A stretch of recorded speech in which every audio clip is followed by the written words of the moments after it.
Assalamualaikum warahmatullahi wabarakatuh. Yang terhormat kepada Ibu Mulyana MPD serta teman-teman yang berbahagia, alhamdulillah, puji syukur kita kehadirat Allah Subhanahu wa taala yang telah memberikan kita satu kesempatan sehingga kita bisa mengikuti perkuliahan kita pada pagi hari ini. Dan tak lupa pula salawat serta salam kita haturkan kepada junjungan kita Nabi besar Nabi Muhammad SAW. Baik, perkenalkan, saya Nur Aisyah selaku moderator yang akan memandu jalannya diskusi kita pada kesempatan kuliah kita pada hari ini. Baik, sebelum memulai diskusi, alangkah lebih baiknya kita mengucapkan basmalah. Bismillahirrahmanirrahim. Adapun yang akan melakukan presentasi pada hari ini kelompok 6 dan kelompok 7. Untuk mempersingkat waktu, saya persilakan kepada kelompok 6 untuk memaparkan materinya terlebih dahulu. Baik, terima kasih moderator. Langsung saja perkenalkan kami dari kelompok 6 yang beranggotakan saya sendiri Rosita, di sebelah saya ada Nadia Ramina, di sebelah Nadia ada Resti Nur Anissa, dan terakhir ada Muhammad Nur Ayu. Di sini kami mengambil judul yaitu kepemimpinan Rasulullah SAW. Untuk jurnal yang kami ambil itu jurnal Education Leadership atau jurnal manajemen pendidikan yang ditulis oleh UIN Alauddin Makassar atau UIN yang terbit dua kali dalam setahun yaitu bulan Januari dan Juli. Fokus dari jurnal ini yaitu di bidang kepemimpinan seperti pendidikan Islam, manajemen, dan organisasi. Untuk jurnal ada seperti PPT dan ini juga jurnal. Langsung saja, alasan kami memilih jurnal ada 3, yaitu free atau tidak berbayar. Yang kedua, template penulisan jurnal cukup mudah untuk dipahami. Dan yang ketiga adalah judul jurnal tersebut berkaitan dengan judul artikel kami. Selanjutnya akan disampaikan oleh teman saya. Dan yang terakhir yaitu abstrak. Pada penelitian ini penulis menggunakan metode penelitian kualitatif dengan pendekatan melibatkan dari riset serta menggunakan teknik analisis data deskriptif analisis dengan tujuan penelitian untuk mengetahui kepemimpinan dalam menegakkan agama dan mengurus hal-hal urusan yang ada dalam dunia lebih dalam. Hasil dari penelitian adalah dalam sebuah organisasi atau organisasi kemasyarakatan membutuhkan seorang pemimpin untuk mengatur berbagai hal yang ada di masyarakat. Misalnya di dunia kecil, pemimpinnya ada di lingkungan keluarga tentunya memiliki pemimpin yang mengarahkan tujuan yang ingin dicapai dalam keluarga. Selanjutnya bagian abstrak, pemimpinan adalah usaha seseorang untuk mempengaruhi perilaku setiap orang atau kelompok. Dan juga setiap pemimpin itu memiliki berbagai macam gaya dalam kepemimpinannya.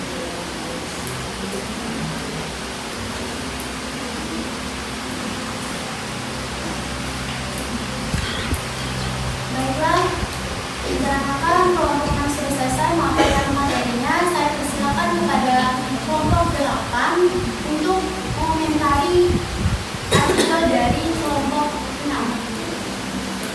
Baik, assalamualaikum warahmatullahi wabarakatuh. Waalaikumsalam warahmatullahi wabarakatuh. Perkenalkan, saya Liana Lutfi, perwakilan dari kelompok 8 yang mengomentari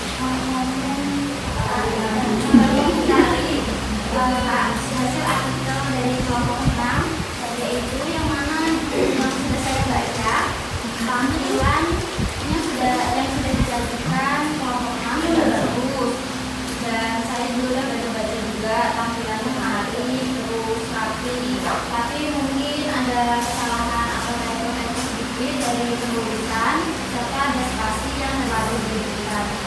Mungkin itu saja komentar dari saya. Terima kasih. Baik, bagaimana tanggapannya dari kelompok 6? Silakan. Baik, terima kasih komentarnya. Dan kami sudah berusaha, tetapi memang masih memiliki kekurangan. Terima kasih atas masukannya dan tanggapannya. Selanjutnya akan kami perbaiki. Baik, selanjutnya saya persilakan ke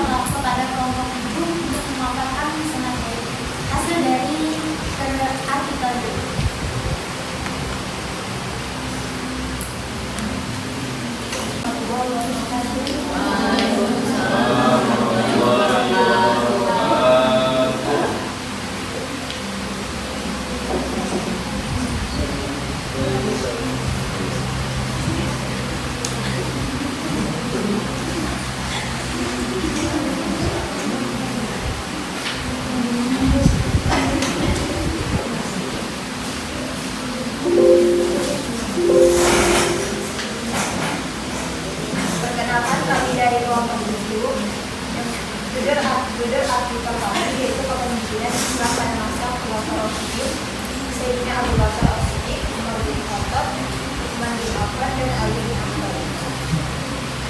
Kami berjumlah 4 orang. Yang pertama adalah Muhammad Hidayatul Jannah, saya sebagai istiqomah. Yang ketiga Krisma Wardani, yang keempat Walimah.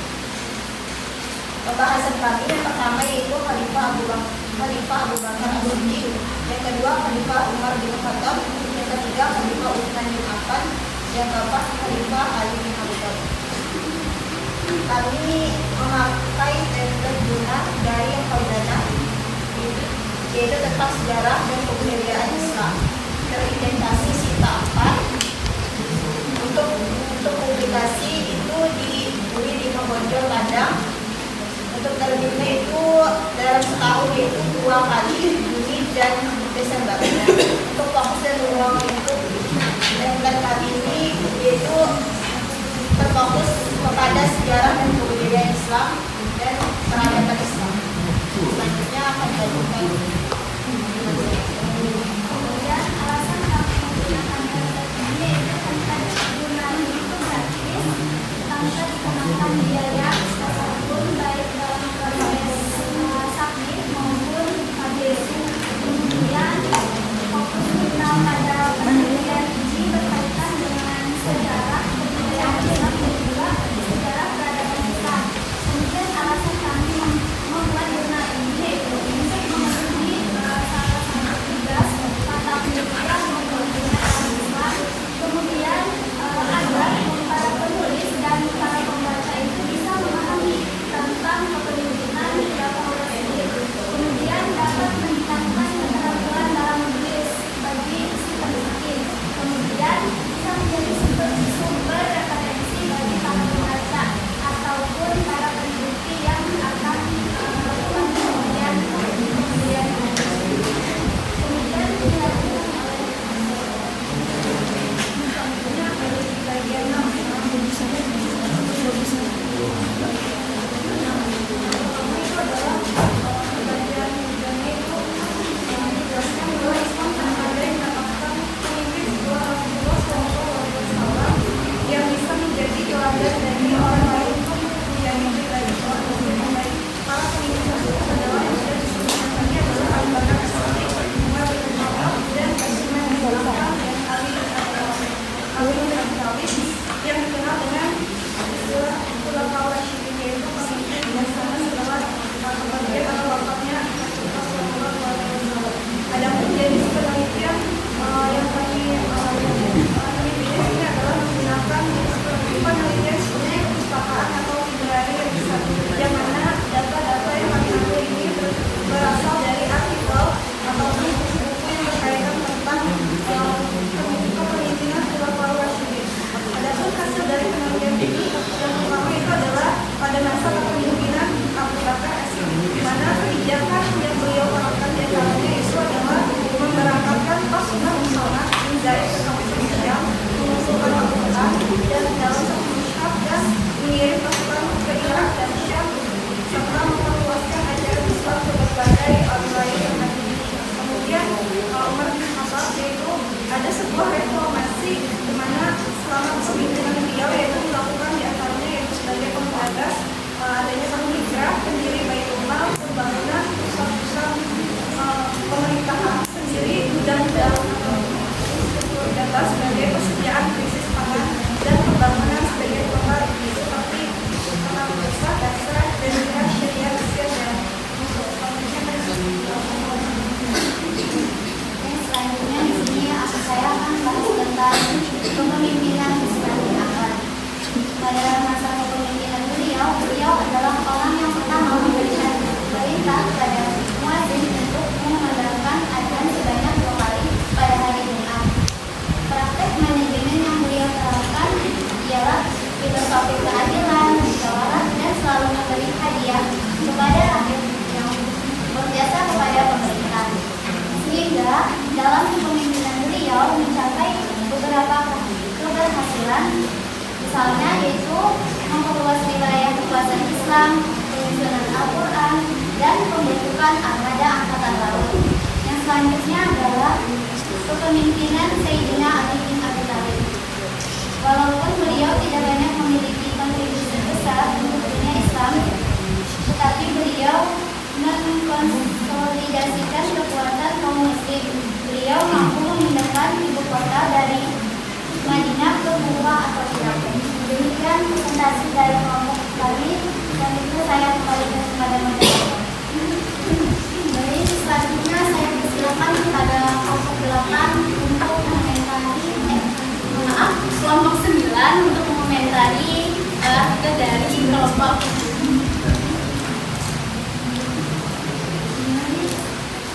Mohon izin moderator. Mohon izin moderator, izin mengomentari sedikit terkait tentang artikel dari kelompok 7. Untuk abstraknya saya lihat sudah cukup baik karena terdiri dari pendahuluan, kemudian permasalahannya, kemudian metode dan hasilnya. Yang saya komentari adalah bagian spasi-spasi yang masih tidak beraturan. Mungkin selebihnya akan diperbaiki.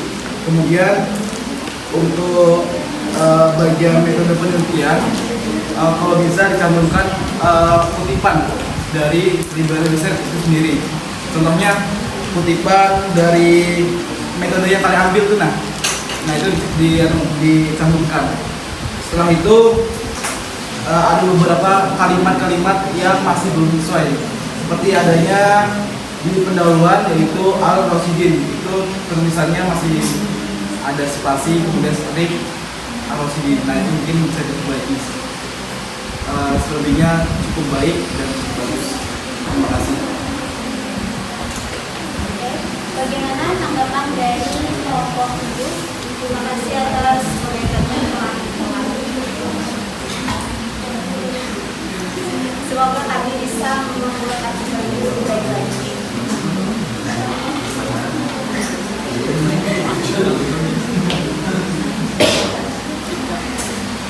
Insya Allah kami akan melakukan.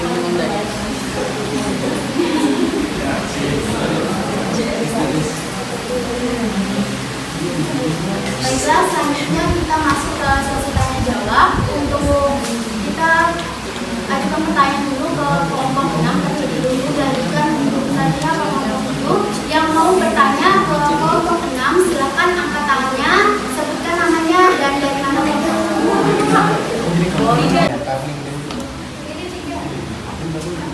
Oji, 1, pertanyaan 1, yang kedua lagi, ulang. 1, 2, 3. Novita.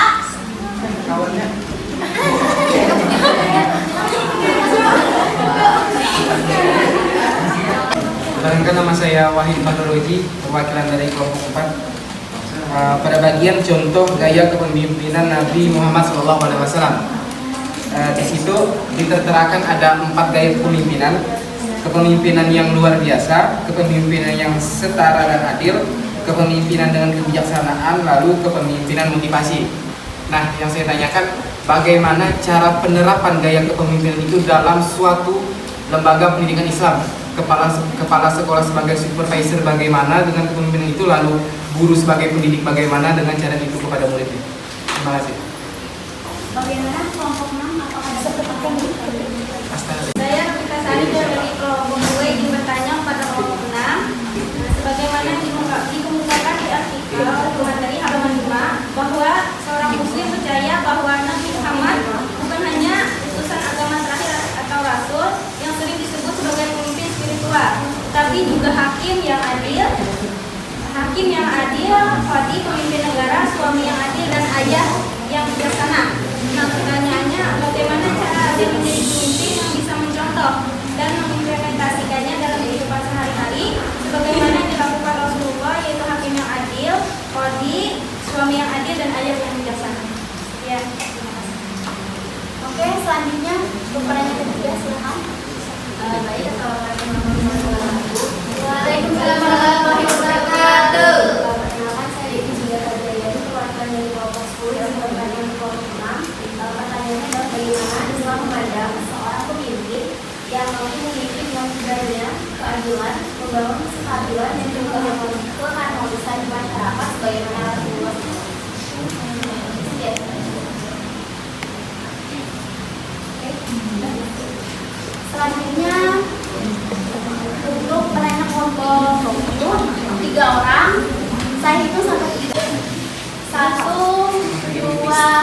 tiga. Ani pertama, yang kedua, 1, 2, 3.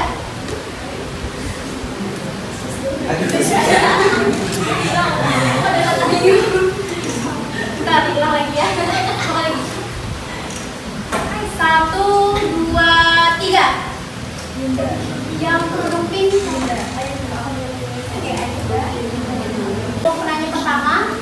Terima kasih kepada moderator. Assalamualaikum warahmatullahi wabarakatuh. Perkenalkan, nama saya Andi Salehah, perwakilan dari kelompok 5, mohon izin bertanya kepada kelompok 7 tentang kekhalifahan Khulafaur Rasyidin. Salah satunya yaitu Khalifah Ali bin Abi Thalib. Langsung saja ke inti pertanyaannya, bagaimanakah gaya dari kepemimpinan Khalifah Ali bin Abi Thalib dalam memerintah dan juga mengatur rakyatnya, serta apa model dari kepemimpinan Khalifah Ali bin Abi Thalib, dan bisakah model dan gaya kepemimpinan tersebut diterapkan dalam lembaga pendidikan pada saat ini? Itu saja, terima kasih. Assalamualaikum warahmatullahi wabarakatuh. Perkenalkan, nama saya Aisyah Putritasari, perwakilan dari kelompok 5 yang bertanya. Langsung saja ke inti pertanyaannya. Bagaimana saat itu Abu Bakar menjaga stabilitas dan kesatuan kepemimpinannya di tengah konfliknya rumah tangga dan juga oleh suku-suku Arab karena sikap keras kepala dan menentang terhadap bahayanya agama. Sekian, terima kasih. Wassalamualaikum warahmatullahi wabarakatuh. Pertanyaan ketiga. Assalamualaikum warahmatullahi wabarakatuh. Perkenalkan, nama saya Amalia dari kelompok 10 ingin bertanya kepada kelompok 7. Perbuatan apa yang dilakukan Sayyidina Ali sehingga pemateri mengatakan pada bagian abstrak bahwa Sayyidina Ali ini tidak banyak memiliki kontribusi besar di dalam dunia Islam? Sekian. Pertanyaan dari wanita. Pertanyaan seperti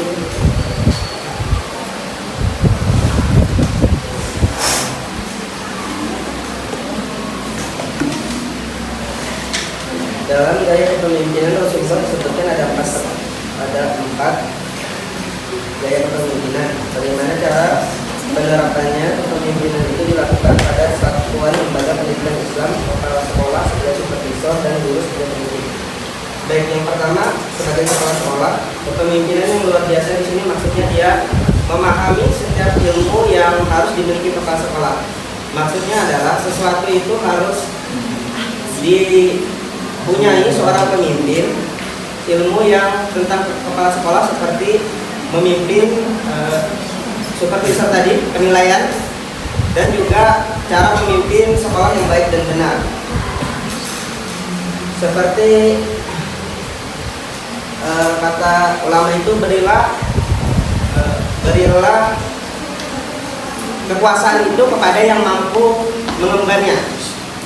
Terus yang kedua, kepemimpinan yang setara dan adil. Di sini kepala sekolah tidak boleh membedakan dalam supervisor ini penilaian, tidak boleh membedakan. Seandainya kepala sekolah memberikan penilaian kepada guru dan kepada guru-guru, terus ada guru yang keluarga dia. Nah, tidak boleh membedakan antara guru yang bukan keluarga dia dan guru yang keluarga dia. Jadi harus bersikap adil. Terus kepala sekolah dalam kepemimpinan yang bijaksana. Kepala sekolah tidak boleh memaksakan kehendaknya, harus memberikan solusi apabila terjadi permasalahan dan mengambil kebijakan, harus mengambil kebijakan secara musyawarah.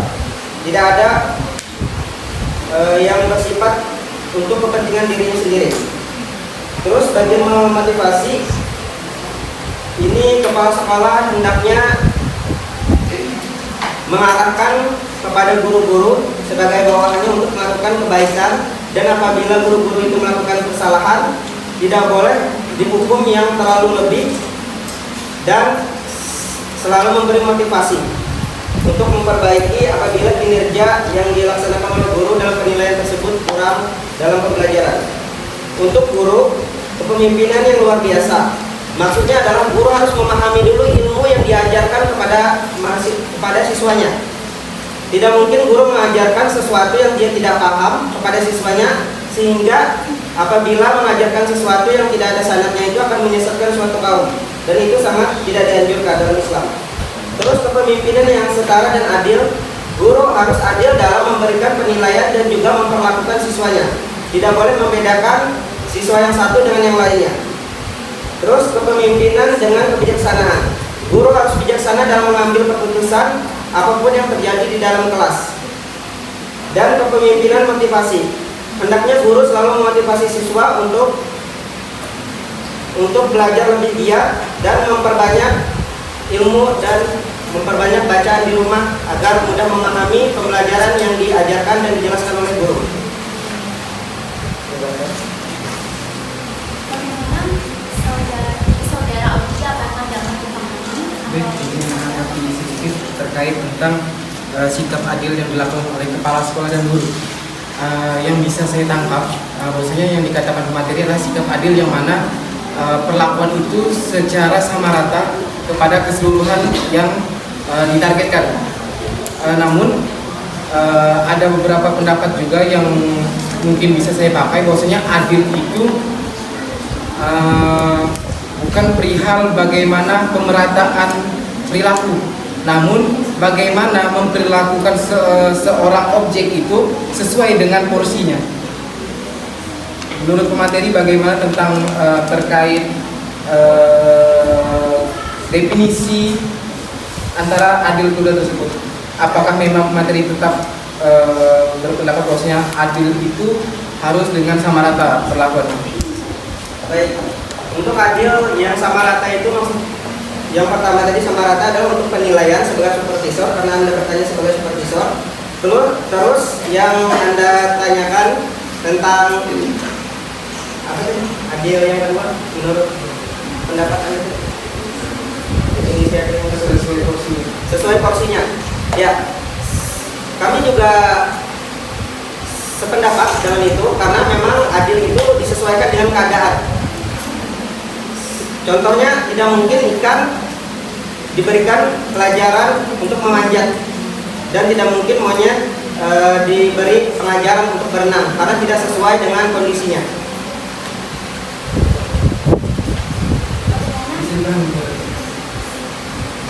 Selanjutnya untuk pertanyaan tadi sudah terjawab. Pertanyaan kedua dari Dr. Sari.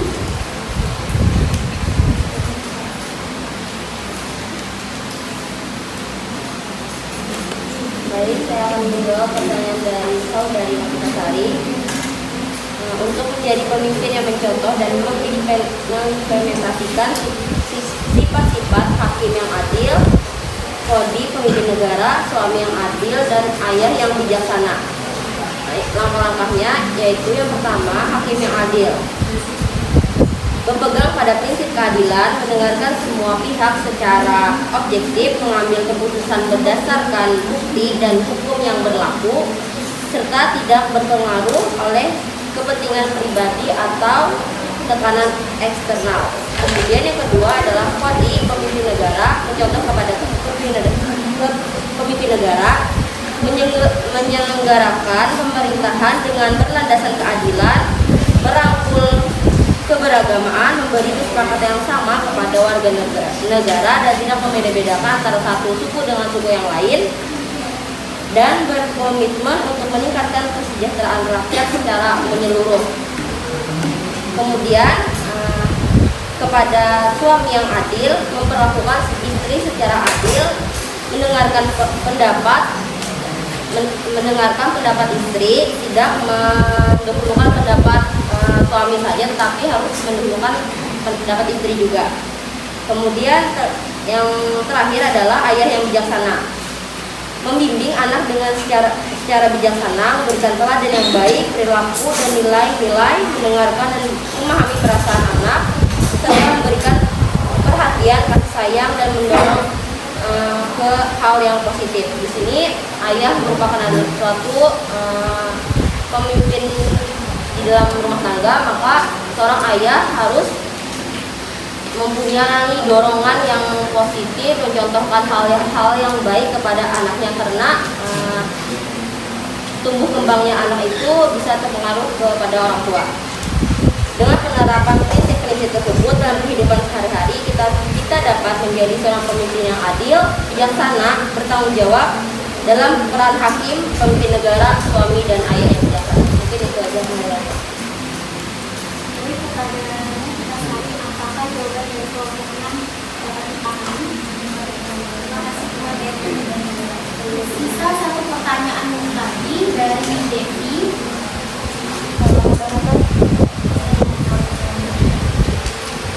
Baik, langsung saja perkenalkan saya Nausita. Di sini saya akan menjawab pertanyaan dari saudari Devi tadi. Pertanyaannya kan bagaimana Islam memandang seorang pemimpin yang mampu memimpin dengan keberanian, keadilan, membangun kestabilan dan keharmonisan sebagaimana Rasulullah. Jadi Islam sendiri memandang seorang pemimpin yang memiliki kualitas tersebut tentunya dipandang dengan positif. Dalam Islam sendiri, seorang pemimpin yang mampu memimpin dengan keberanian, keadilan, serta membangun kestabilan tadi dianggap sebagai suatu amanah yang penting. Keberanian dan keadilan ini merupakan ciri penting dari seorang pemimpin yang baik dalam pandangan Islam. Seorang pemimpin yang mampu menghadapi tantangan dan mengambil keputusan dengan tepat, bahkan jika itu sulit. Keberanian ini harus dipadukan dengan keadilan sehingga pemimpin tidak hanya bertindak berdasarkan kepentingan pribadi atau sekelompok, tetapi mempertimbangkan dengan kepentingan seluruh masyarakat dengan adil. Selain itu juga seorang pemimpin yang baik dalam Islam pastinya diharapkan mampu membangun kestabilan dan keharmonisan ini di masyarakat. Pemimpin harus memiliki kemampuan dalam menjaga kerukunan antar warga, membangun persatuan dan mengatasi konflik yang mungkin timbul dengan membangun kestabilan dan keharmonisan tadi, maka masyarakat dapat hidup dengan kedamaian dan kesejahteraan.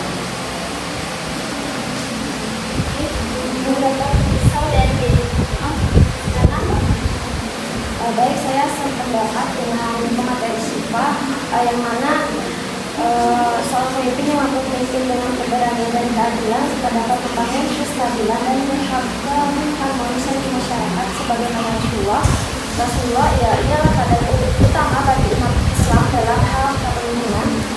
Beliau memimpin umat dengan keberanian dan keadilan, juga mampu membangun kestabilan dan keharmonisan di masyarakat dengan membina persaudaraan antar umat, menyelesaikan konflik secara adil dan mengedepankan kepentingan umat di atas kepentingan pribadi. Jadi dalam Islam, seorang pemimpin yang mampu meneladani Rasulullah SAW dalam hal keberanian, keadilan, serta membangun kestabilan di masyarakat dianggap sebagai anugerah yang harus dihargai dan didukung. Jadi pemimpin semacam ini dapat diharapkan mampu membawa kemajuan dan kebaikan bagi umat dan masyarakat yang dipimpinnya. Kepada saudari Devi apa? Silakan. Dalam Islam, seorang pemimpin yang mampu memimpin dengan keberanian, keadilan, serta mampu membangun kestabilan harmonisan di dalam masyarakat sangatlah dihargai dan diinginkan. Islam memandang pemimpin semacam itu adalah teladan yang mengikuti prinsip-prinsip yang diperintahkan oleh Rasulullah SAW. Berani adalah salah satu sikap yang dianjurkan dalam pemimpin Islam. Pemimpin yang berani siap menghadapi tantangan, melawan ketidakadilan dan melindungi kepentingan umat.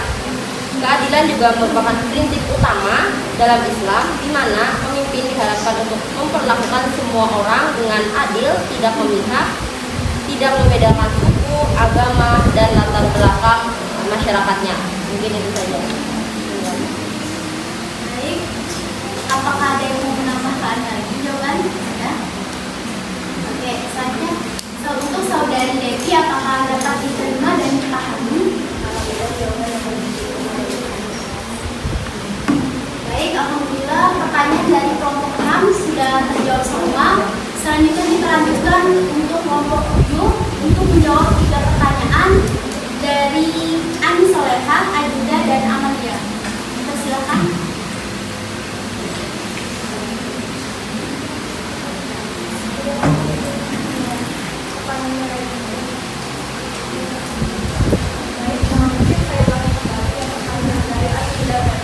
Pertanyaannya bagaimana apakah menjaga stabilitas dan kesatuan kepemimpinan di tengah konflik rumah tangga oleh suku Arab karena bersikap keras kepala dan menentang terhadap syariat.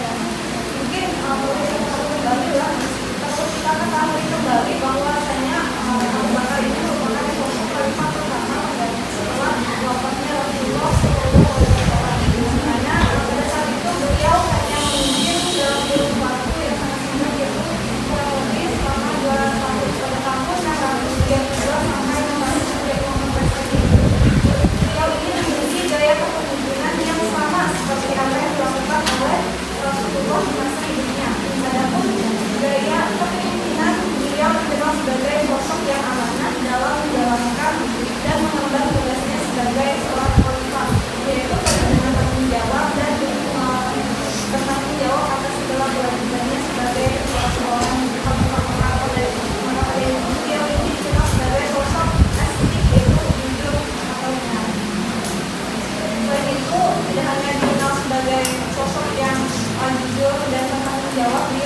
memiliki ilmu pengetahuan yang luas, terutama pada ilmu tafsir, hadis, yang mana juga diajarkan oleh Rasulullah. Dan beliau ini dikenal sebagai sosok yang berkata untuk mencapai tujuan, dan beliau ini sifatnya itu yang biasa bersikap adil, bijaksana, rendah hati, dan memiliki sifat dermawan. Selain itu, tadi ada seperti saya sebutkan bahwa beliau ini adalah sosok yang berlaku adil pada siapapun itu atas ketentuan dan ketetapan yang diputuskan, dan beliau ini juga menerapkan sistem pemerintahan yang telah dilakukan oleh Rasulullah, yaitu di mana otoritas itu berada di dalam tangan beliau, yang mana beliau ini juga menerapkan sistem pemerintahan yang politik di mana terdiri dari pendidikan, dan di mana beliau sebagai eksekutif menjalankan tugas beliau sebagai sosok khalifah atau pemimpin pada masa selanjutnya, di mana beliau memutuskan atau menetapkan suatu hukum itu dengan seadil-adilnya, yaitu juga ada Islamnya, di mana beliau merumuskan segala ketentuan hukum itu, menetapkan segala hukum itu berdasarkan daripada ajaran Al-Quran dan Sunnah yang telah diajarkan oleh Rasulullah SAW. Nah, karena gaya kepemimpinan beliau Abu Bakar tadi yang mana menerapkan bagaimana sistem pemerintahan kepemimpinan yang telah dilakukan oleh Rasulullah dulu, maka dari itu beliau ini mampu menjaga kestabilan dan kerukunan dan kesatuan pada saat itu. Mungkin kalau kita kaitkan sekarang ya dengan dunia pendidikan, misalkan guru kita kan sebagai kalau kita membuat sebagai guru yang mana dengan kita meladani, dengan kita melihat dan kembali bagaimana kepemimpinan yang telah dilakukan pada masa lalu, di mana ini sebagai tauladan kita dalam menjalankan segala sesuatu yang kita sebagai seorang guru, di mana yaitu tidak hanya menyampaikan materi, tidak hanya sebagai pendidik saja, tetapi dia juga mengemban tugas sebagai seorang pemimpin dalam suatu kelas, di mana dia di situ menghadapi berbagai macam peserta didik yang akan punya karakter yang berbeda-beda. Nah, pada saat itulah seorang guru dia tidak hanya menjalankan tugasnya tadi, tapi dia juga mengemban tugas sebagai seorang pemimpin yang mana bisa menerapkan daripada gaya kepemimpinan atau model kepemimpinan yang telah diajarkan oleh Rasulullah kepada yang mana itu bisa diterapkan oleh guru di dalam belajar dalam kelas.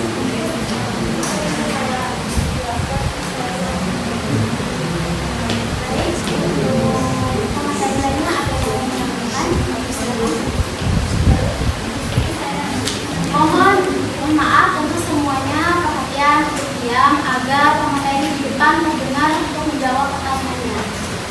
Mohon perhatiannya. Silakan.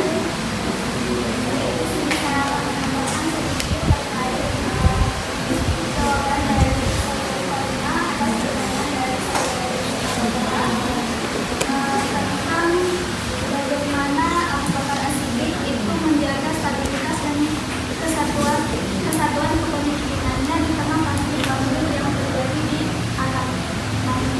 Yang mana Abu Bakar As-Siddiq di sini beliau melakukan pendekatan diplomatik, yang mana beliau dengan keterampilan diplomasinya itu bisa menjalinkan hubungan yang baik dengan sekutu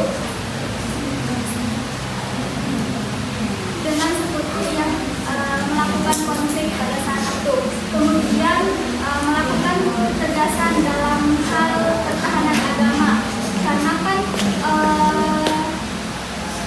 beliau menerapkan pendekatan diplomasi itu, beliau tidak terlepas dengan ajaran agama Islam, walaupun dengan melakukan perundingan dengan suku-suku lain. Kemudian beliau selalu mengkonsultasikan dan memusyawarahkan setiap mengambil keputusan, misalnya dengan para sahabat, kemudian para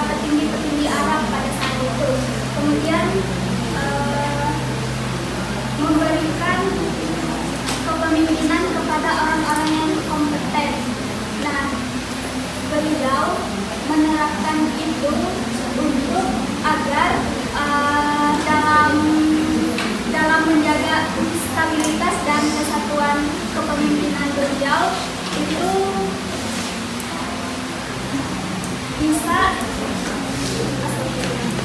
bisa menjaga stabilitas kepemimpinannya. Nah,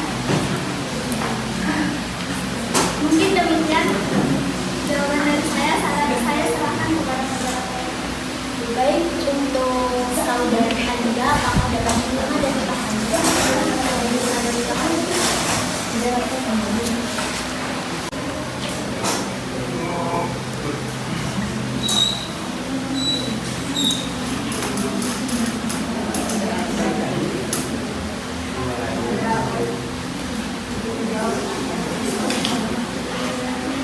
Mengulang pertanyaan, bagaimanakah gaya dari kepemimpinan Khalifah Ali bin Abi Thalib dalam memerintah dan juga mengatur waktunya serta apa model dari kepemimpinan Khalifah Ali bin Abi Thalib? Apakah model dan gaya kepemimpinan tersebut diterapkan dalam lembaga pendidikan pada saat ini? Jadi di sini ada beberapa gaya kepemimpinan Sayyidina Ali bin Abi Thalib. Yang pertama yaitu cerdas, bertanggung jawab, berani, sederhana, dan adil. Nah, Sayyidina Ali bin Abi Thalib ini dalam kecerdasannya, beliau ini mencerdaskan umat Islam. Beliau juga menyampaikan ajaran Islam secara lisan dan tulisan serta memimpin pertempuran untuk memperluas wilayah Islam. Selanjutnya dengan kecerdasan beliau juga berani dengan teguh pendirian dalam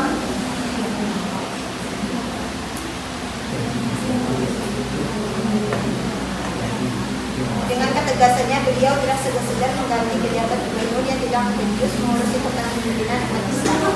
Jadi dengan beberapa gaya kepemimpinan Sayyidina Ali bin Abi Thalib ini bisa kita terapkan di pendidikan.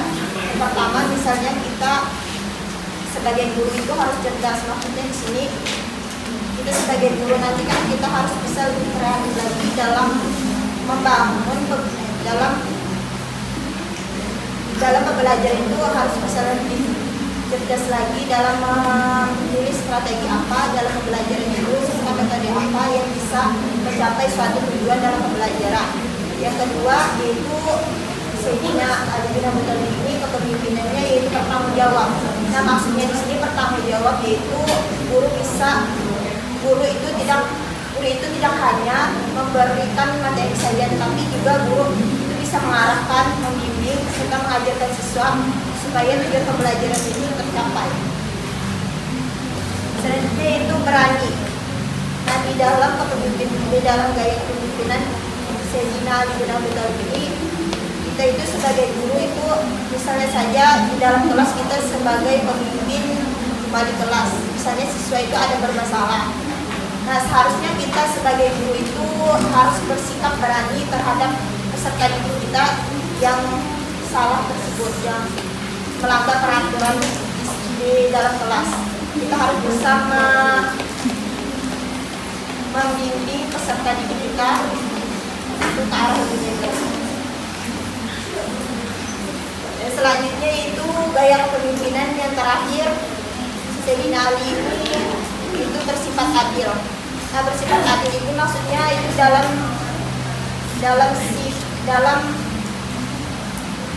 adil dalam menilai pembelajaran. Nah, kita itu tidak bisa membedakan siswa itu misalnya nilainya itu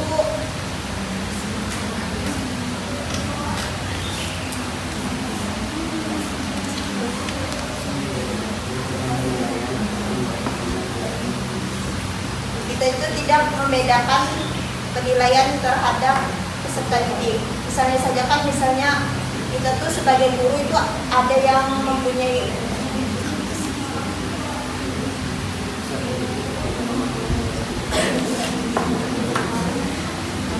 peserta didik itu mempunyai pemahaman yang berbeda-beda.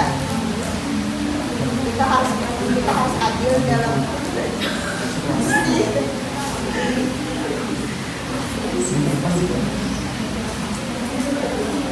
Mungkin maksudnya tadi kan kita menghadapi misalkan dalam suatu kelas itu kan pasti menghadapi peserta didik yang memiliki perbedaan antara peserta didik A, B, C itu kan pasti berbeda, tidak ada yang sama gitu, ada yang memiliki pengetahuan yang mantap, ada yang lambat, ada yang sangat ringan. Jadi sebagai guru harus bisa beradaptasi, harus bisa berlaku adil, jangan kita hanya menonjolkan hanya pada peserta didik satu ini saja, tetapi peserta didik yang lainnya tadi yang mempunyai daya tangkap yang kurang kita abaikan. Di sini saya ingin menyampaikan jawaban tentang model kepemimpinan pada masa Sayyidina Ali bin Abi Thalib. Model kepemimpinan yang beliau terapkan yaitu model kepemimpinan yang mengedepankan demokrasi. Contoh dalam lembaga pendidikan, misalnya ketika di kelas, guru memberi kesempatan kepada siswa untuk bertanya dan menjawab. Misalnya kan setelah guru menyelesaikan penjelasan, ada sesi di mana guru mempersilahkan peserta didik untuk bertanya. Kemudian ada juga dari peserta didik yang bisa menjawab, mungkin membantu menjawab sebelum itu akan ditambahkan oleh guru. Jadi contoh dalam lembaga pendidikan yang demokrasi tadi itu seperti itu. Lalu model kepemimpinan yang kedua yaitu model kepemimpinan karismatik. Dan contoh dari Sayyidina Ali yaitu ketika beliau sangat memperhatikan masyarakatnya dengan membuat saluran air untuk dialiri demi kebutuhan masyarakat. Beliau juga mengajarkan fikih muamalah kepada para pedagang sehingga terhindar dari perbuatan rugi dan riba. Jadi contoh penerapannya dalam lembaga pendidikan itu guru yang karismatik adalah guru yang memiliki pengetahuan dan pemahaman yang luas. Misalnya jika saat kegiatan pembelajaran tentukan ada peserta didik yang bertanya. Jadi jika guru itu memiliki pengetahuan dan wawasan yang luas, jadi guru itu pastinya akan bisa menjawab sehingga karisma dia tersebut terlihat. Mungkin bisa dimaksudkan. Baik, untuk saudari Ani, apakah jawabannya dapat diterima dan dipahami?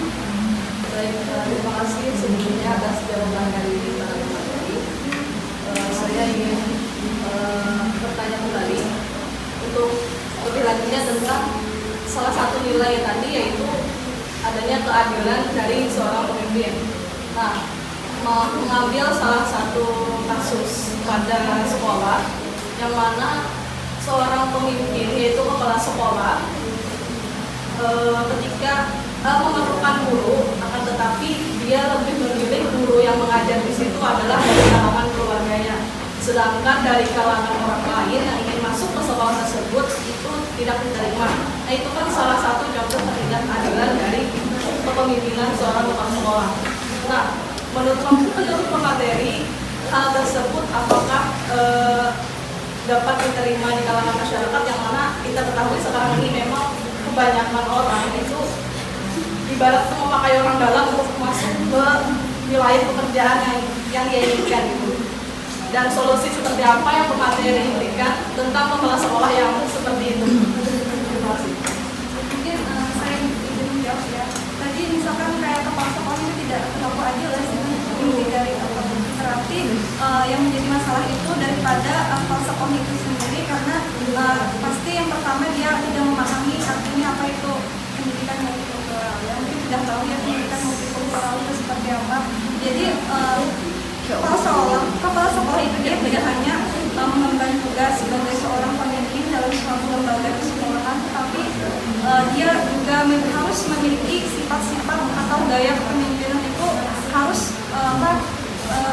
menerapkan atau mencontohkan daripada kepemimpinan sebelum kita gitu. Sebagaimana kita sebagai seorang Islam kan pasti meniru kepemimpinan bagaimana sifat-sifat atau teladan kita yaitu Nabi Muhammad dan juga para pemimpin setelah beliau wafat itu ada pemimpin yang disebut sebagai Khulafaur Rasyidin. Berarti kepala sekolah ini tadi dia tidak hanya memihak pada satu saja gitu. Misalkan tadi dari bagian keluarganya saja, nah itu berarti kepala sekolah ini belum memahami apa itu artinya dari keadilan itu seperti apa gitu. Dia hanya mementingkan daripada insting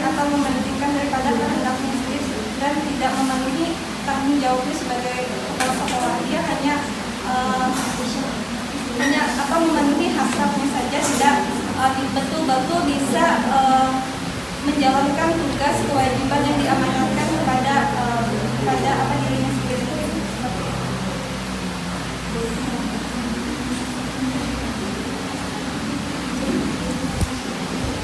Oke, sebelum kita dari para audiens, adakah yang mau menambahkan jawaban dari silakan? Mungkin untuk solusinya tadi kan Bisa satu pertanyaan lagi yang belum terjawab dari saudari Amalia, silakan.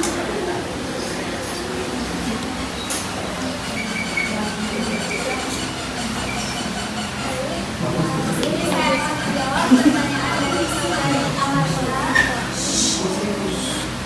yang mana pertanyaannya adalah perbuatan seperti apa yang dilakukan oleh Sayyidina Ali bin Abi Thalib sehingga pemateri mengatakan pada bagian abstrak bahwa Sayyidina Ali bin Abi Thalib itu tidak banyak memiliki kontribusi besar untuk dunia Islam.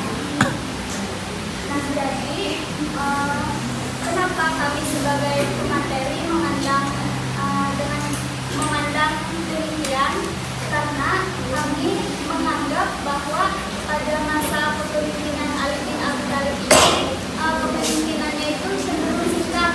Nah, jadi tidak banyak kontribusi dari Khalifah Ali bin Abi Thalib ini. Nah, karena pada saat beliau memerintah itu kan banyak terjadi konflik-konflik atas meninggalnya Khalifah Utsman. Kemudian adanya perselisihan politik yang mana selama masa kekhalifahan Sayyidina Ali bin Abi Thalib ini banyak terjadi perpecahan antara umat Islam, kan terbagi menjadi banyak golongan, kan ada golongan Syiah, Khawarij, kemudian Sunni. Nah, kemudian adanya keterlibatan Khalifah Ali bin Abi Thalib ini dalam perang saudara. Nah, jadi kami itu menganggap bahwa ini kan perangnya terjadi karena meninggalnya Utsman bin Affan, makanya pihak Umayyah itu kan melakukan perang dengan Ali bin Abi Thalib ini. Nah, walaupun Khalifah Ali ini memiliki kontribusi besar dalam perang ini, maksudnya kan perangnya itu terjadi karena fitnah dari umat Muslim yang menentang Ali. Nah, meskipun dalam pandangan kami bahwa Khalifah Ali ini tidak memiliki banyak kontribusi dalam dunia Islam, itu tuh sebenarnya tidak banyak kontribusinya itu dalam masa kepemimpinannya. Paham nggak? Tapi hal itu tuh tidak dipandang secara umum. Tidak dipandang secara umum karena pada masa sebelum-sebelumnya itu kan Khalifah Ali ini beliau memiliki kontribusi juga seperti pada masa Khalifah Abu Bakar. Seperti pada masa Khalifah Abu Bakar kan ketika ataupun Khalifah Umar ataupun Khalifah Utsman kan setiap mengambil keputusan pasti melakukan musyawarah kan dengan menghadirkan beberapa tokoh-tokoh atau para sahabat dalam mengambil keputusan. Nah, itu merupakan kontribusi Ali bin Abi Thalib di luar masa kepemimpinannya. Mungkin demikian yang dapat saya sampaikan. Saya kembalikan kepada apakah hanya karena kepemimpinan beliau yang singkat lalu pemateri mengumumkan bahwa tidak ada prestasi dalam berjalannya kepemimpinan beliau? ada, cuma begini, kan itu di luar masa kepemimpinannya. Selama masa kepemimpinan Abu Bakar, Umar, Utsman itu kan beliau ikut berkontribusi.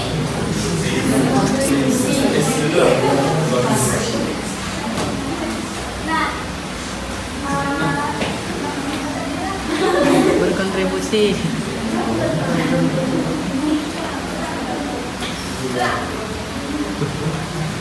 Apakah hanya karena pemerintahannya yang singkat tadi pemateri mengungkapkan bahwa tidak ada prestasi yang dicapai oleh Sayyidina Ali ini? Sedangkan dari sudut pandang saya bahwa Sayyidina Ali ini memiliki kontribusi besar dalam pemerintahannya dan sejarah Islam. Ya, kan tadi saya sudah katakan bahwa kepemimpinan Khalifah Ali ini cenderung singkat, dan pada masa kepemimpinannya itu kan terjadi berbagai macam konflik, misalnya seperti fitnah yang terjadi kepada beliau karena meninggalnya Khalifah Utsman kan, yang difitnah oleh Umayyah. Nah, kemudian atas fitnah tersebut kan terjadi perpecahan antara umat Islam yang terbagi menjadi beberapa golongan tadi kan, seperti golongan Syiah, Sunni, Khawarij. Nah, kemudian terjadi perang saudara, yang mana perang ini tuh disebut dengan perang Siffin.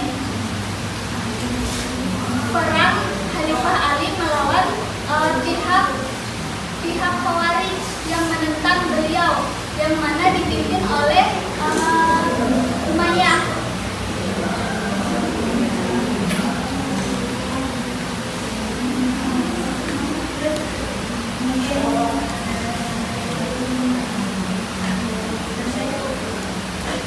Baik, saya berikan kesempatan kepada audiens yang ingin menambahkan jawaban atau berpendapat. Silakan.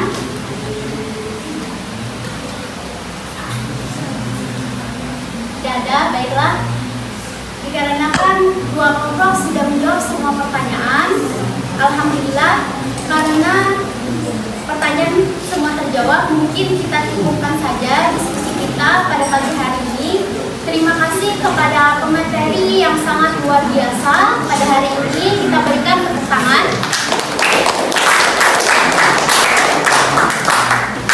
Dan terima kasih juga untuk para audiens yang sudah sangat bersemangat dan antusias pada presentasi kita pagi hari ini. Saya Nur Aisyah, mohon maaf dan saya pamit undur diri. Terima kasih. Assalamualaikum warahmatullahi wabarakatuh.